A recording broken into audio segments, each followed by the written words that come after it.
Welcome back to the channel. So this is going to be the part 2 of the cooking video. If you watched the previous video where I did wild pig and deer meat pot stickers for the kids, they ended up loving them, and that was a really good recipe, even though I was kind of going off of my own type of a recipe. So I have a bunch of leftover deer meat and wild pig. So that was all from that previous meat grinding that I did. So I got approximately 3 pounds of meat left over.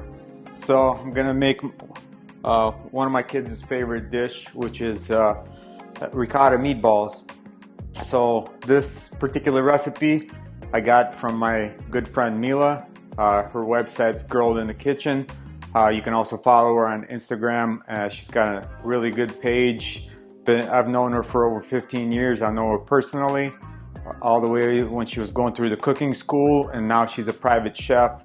She's been on the news. She's doing all kinds of cooking shows on TV as well. So just to show you the credibility, this is a great recipe, and I've been using this recipe for the last several years.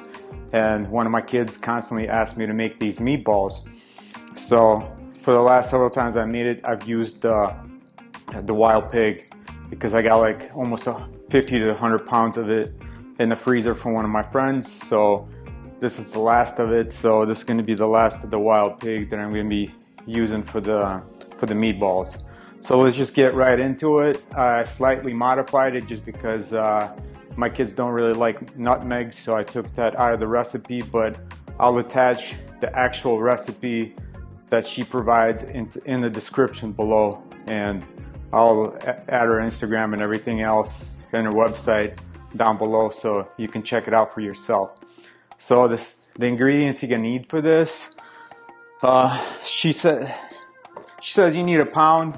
I usually do about 2 to 3 pounds just because we go through these pretty fast. So, and I got about 3 pounds in here of ground meat. And you're gonna need your pepper. I use sea salt.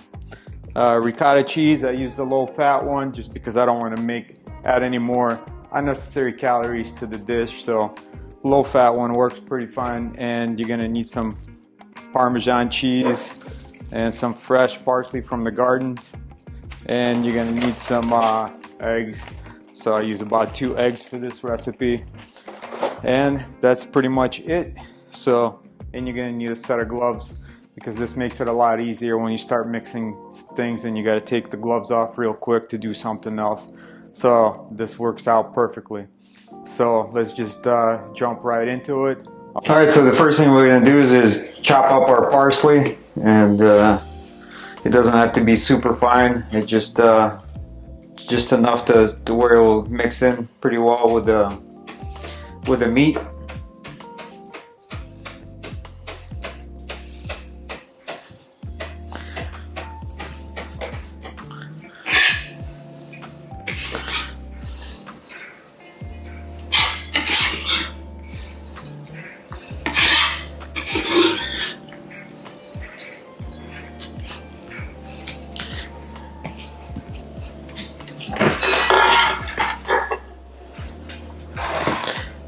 So next thing we're going to add is the spices, like the salt and pepper.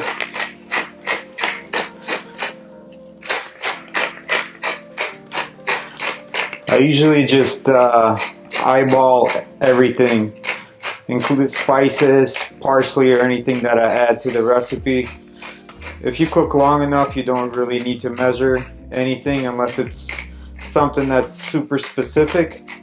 And yeah, I haven't really messed it up yet, because when you got a million different measuring cups, it just prolongs the whole process. I just like to keep everything simple. And then we're gonna add our sea salt, or any type of salt that you prefer.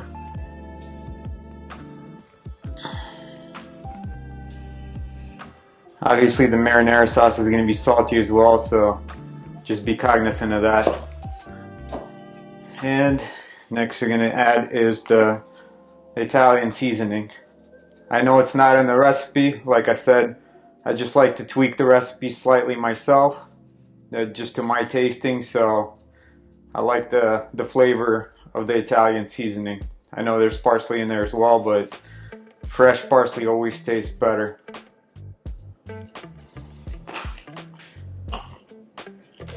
Then we're gonna add a Parmesan cheese.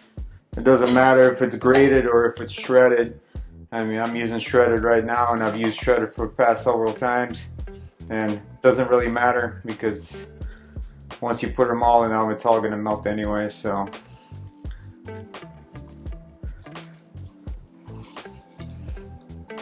pretty much for 3 pounds, you're gonna use right here 5 ounces of Parmesan cheese. Okay, next we're gonna add is our ricotta cheese. So the recipe calls for, if I remember correctly, a pound.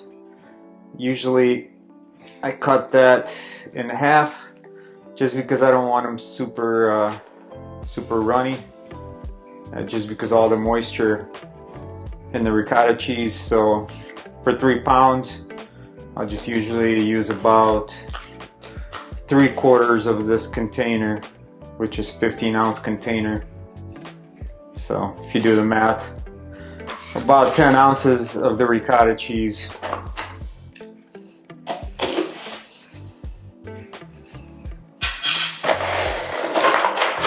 And the last thing is you're gonna add your eggs. The recipe calls for 2 eggs. So I'm not gonna adjust to the pound of the meat like in the recipes. For 1 pound of meat is 2 eggs. Usually 2 eggs works just fine even for 3 pounds.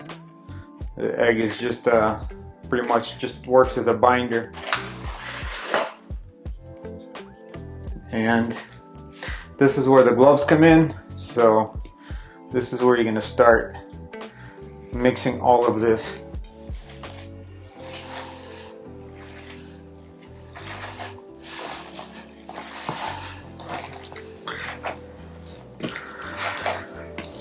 Like I said, I just like cooking my own versions of stuff, just so you know I learn from it as well. And that way I'm not just copying and pasting somebody's ideas. And a lot of times I ended up sticking to whatever recipe I come up with, and it works for me.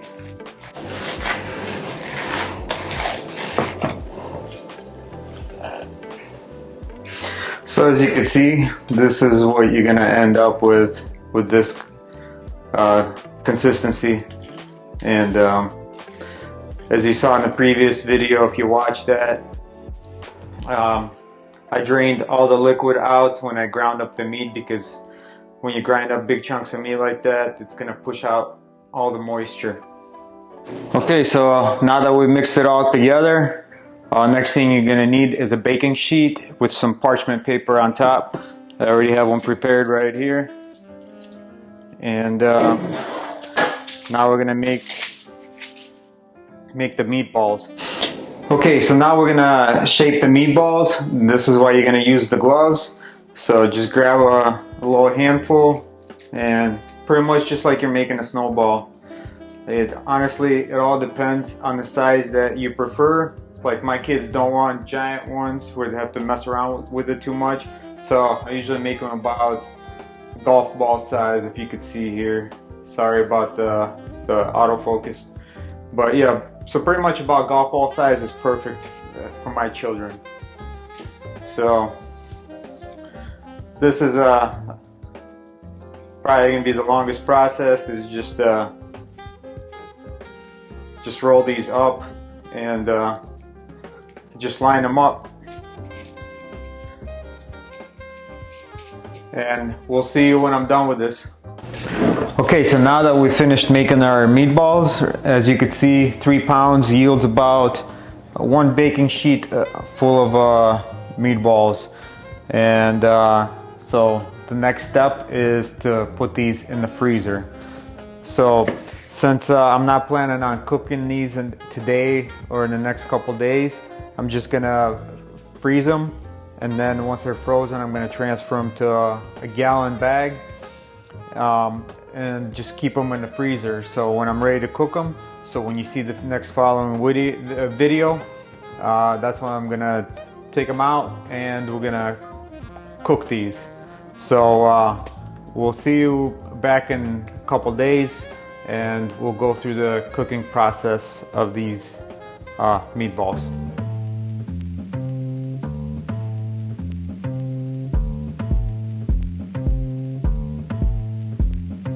One eternity later.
So I hope you all enjoyed this meatball recipe. Like I said before, I've been making this for the past several years, and my kids constantly demand this. So you don't have to use the specific deer meat or any wild game meat. Usually I just use grass-fed beef for this, and it turns out perfectly fine. So like I said, just make it your own and just adjust to your liking, or just follow my friend Mila and just follow the recipe and it'll turn out perfectly fine. So we would really appreciate it if you would like this video, if you'd subscribe to the channel, if you'd share it with your friends. You can also follow my friend Mila on Instagram. I'll attach all her page and her Instagram in below, so you guys can just see what type of recipe she's got. It's possibilities are endless, a lot of good stuff on there. So we'll see you on the next one.